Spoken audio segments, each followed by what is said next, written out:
আসসালামু আলাইকুম আরহামাতুল্লাহ। প্রিয় দর্শক, এই যে ভিডিও ক্লিপটি আপনারা দেখতেছেন এনায়েতুল আব্বাসী সাহেব, তিনি কি বলেছে জানেন? দুঃখজনক।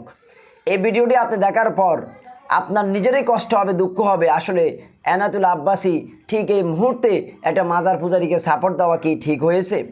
মোটেই ঠিক হয় নাই। তিনি কি বলে আগে চলুন শুনে আসি। প্রিয় দর্শক, ভিডিওটি চালু করার আগে একটা অনুরোধ, প্লিজ যারা আমার চ্যানেলটি সাবস্ক্রাইব করেন নাই, অনুরোধ রইল প্রিয় ভাই, চ্যানেলটি সাবস্ক্রাইব করুন। দুইজন আলোচক এখন হচ্ছে বিতর্ক হচ্ছে, এটা বিতর্কের বিষয় না। একজন ভুল করছে আর একজন তার সংশোধনের জন্য বলতেছে, সংশোধনের জন্য আমরাও বলছি। তবে এগুলো মামলা টামলায় না যে প্রকাশ্যে বাহাসে বা সংলাপে চ্যালেঞ্জ করে বুঝায় দেওয়া উচিত। আর যিনি ভুল করছেন ওটা তো ভুল, উনি চুপ থাকলেও তবা হবে না, বরং আমি মনে করি উনি প্রকাশ্যে এসে এটা বললেই হয়েছে এই বক্তব্যটা আমার ভুল হয়ে গেছে, আল্লাহ আমাকে মাফ করুন। প্রিয় দর্শক, আপনারা এখানে লক্ষ্য করেছেন এনায়েতুল আব্বাসী প্রথমে বললেন গিয়াসউদ্দিন তাহেরী সংশোধনের জন্যই শায়েখ আহমদুল্লাহর বক্তব্যের ভুল ধরেছেন। আসলে এটা কি সংশোধন?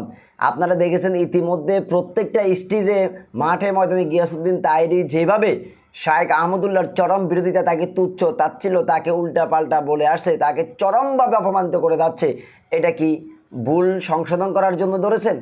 আর কিসের ভুল? যেখানে একাধিক ওলামায়ে কেরাম এ বিষয়ে মুখ খুলেছেন যে শায়েখ আহমদুল্লাহ সঠিক বলেছেন, সেখানে একটা বাউল বক্তা, একটা মাজার পূজারী গিয়াসউদ্দিন তাহেরী, যাকে অনেকে আলেমে মনে করে না, এই বয়াতি, তিনি শায়েখ আহমদুল্লাহর ভুল ধরেছেন সংশোধনের জন্য। এটা সংশোধনের জন্য আসুন। এরপরে এনায়েতুল আব্বাসী বললেন কি, এটা নিয়ে বিতর্ক নয়, এটা বাহাস এবং টকশোর মাধ্যমে এটা সমাধান করতে হবে। নাউজুবিল্লাহ। কিসের বাহাস?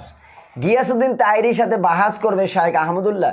আচ্ছা, আপনারা দেখেছেন ইতিমধ্যে যতগুলো বাহাস হয়েছে, কোনো বাহাসে কোনো কিছুর কি সমাধান হয়েছে? এবং কি হবে কখনো? বাহাসে যে জিতে সেও বলে সে জিতেছে, যে হারে সেও বলে সে হারছে। এদিকে কিছুদিন আগে রাউল ব্রাদারের সাথে শাইখ আলী হাসান ওসামার যে একটা ডিবেট গেল, বাহাস গেল, তারাবি নামাজ 8 না 20, আপনারা কি দেখলেন? উভয় দলে জিতলো, উভয় দলকে গালাগালি করলো, তুচ্ছ তাচ্ছিল্য করলো। এতে ফলাফল কি দাঁড়ালো? এই জন্যই এনায়েতুল আব্বাসী আসলে উনি তো আগে থেকে সুন্নি ঘরানার আলেম ছিলেন, হয়তো তিনি তাদের সঙ্গ ত্যাগ করেছেন, কিন্তু এখনও তিনি পরিপূর্ণভাবে তাদেরকে মুছতে পারেন নাই, যার কারণে তিনি এখনও এই ধরনের ফতুয়া দিয়ে যাচ্ছেন। যেমন ওনার ভিতরে এখনও অনেকগুলো বেদাত রয়ে গেছে। আমরা ওনাকে সাপোর্ট করি, এনায়েতুল আব্বাসীর বিরোধিতা করি না, তাকে ভালোবাসি, কারণ সে তাগুত বিরোধী বক্তব্য দেয়, তিনি জ্ঞানী আলেম, ভালো আলেম, কিন্তু তার বেদাতগুলো এগুলোতে সাপোর্ট করা যায় না। যেমন ঈদে মিলাদুন্নবীর মতো জঘন্যতম বেদাত তিনি এখনও করেন, মিলাদের মতো একটা প্রচলিত বেদাত তিনি এখনও করেন। এইভাবে অনেকগুলো বেদাত এখনও তার ভিতরে আছে। তবে পক্ষান্তরে তার অনেক ভালো কাজ আছে, ভালো বক্তব্য আছে, ভালো মিশন আছে, ওই জন্য ওনাকে সাপোর্ট করি। কিন্তু সুন্নিদের সাথে দীর্ঘদিন থেকে এগুলো অর্জন করে উনি এখন এগুলো বাদ দিতে পারেন নাই। এই কারণে শায়েখ আহমদুল্লাহর ব্যাখ্যা, তার বক্তব্য ওনার কাছে পছন্দ হয় নাই। উনি গিয়াসউদ্দিন তাহেরীকে সংশোধনের জন্য নাকি তিনি ভুল ধরেছেন, এমন বক্তব্য তিনি দিলেন। আসলে তাহেরী সংশোধনের জন্য মূলত ভুল ধরেন নাই। তাহেরী যদি বিনয়ের সাথে এই বিষয়টা জানতে চাইতো, তাহলে তিনি হয়তো শায়েখ আহমদুল্লাহর কাছে যেতেন অথবা সুন্দরভাবে বক্তব্য দিতেন, কিন্তু তিনি তাকে গালাগালি, তুচ্ছ তাচ্ছিল্য ছাড়া আর কিছুই করেন নাই। তো প্রিয় বন্ধুগণ, এইসব বাহাস এনায়েতুল আব্বাসী যেটা বললেন, উনি আবার বাহাস করতে ভালোবাসেন, বাহাস সমর্থন করেন, এগুলি কোনোদিন সমাধান নয়। আর বাহাস কার সাথে? একটা কি বলবো, আসলে আমি গিয়াসউদ্দিন তাহেরীকে নিয়ে আর কতবার মাজার পূজারি বলবো, বেদাতি বলবো? ওনার মতো একটা লোকের সাথে বাহাস করবে শায়েখ আহমদুল্লাহ? এটা হতে পারে? শায়েখ আহমদুল্লাহ একজন মধ্যমপন্থী আলেম, একজন ভালো আলেম, উম্মা দরদি আলেম, ডক্টর আবদুল্লাহ জাহাঙ্গীরের সরাসরি একজন প্রতিচ্ছবি। তিনি ভুল করেন নাই। অনেক ওলামায়ে কেরাম বলেছেন, তিনি সঠিক ব্যাখ্যা, সঠিক বক্তব্য দিয়েছেন, তিনি ভুল করেন নাই।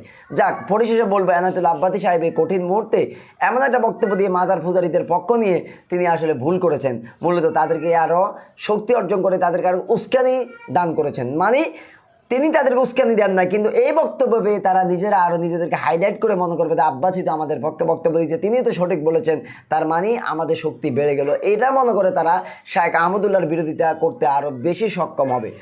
তো প্রিয় দর্শক, আল্লাহ সুবহানাহু ওয়া তাআলা আমাদের সবাইকে সহি বুঝ দান করুক, মধ্যমপন্থী হয়ে চলার তৌফিক দান করুক। তো আমার ভিডিওটি যদি ভালো লাগে একটা লাইক করবেন, আর যারা আমার চ্যানেলটি সাবস্ক্রাইব করেন না, প্রিয় ভাই, আমার অনুরোধ রইল চ্যানেলটি সাবস্ক্রাইব করবেন।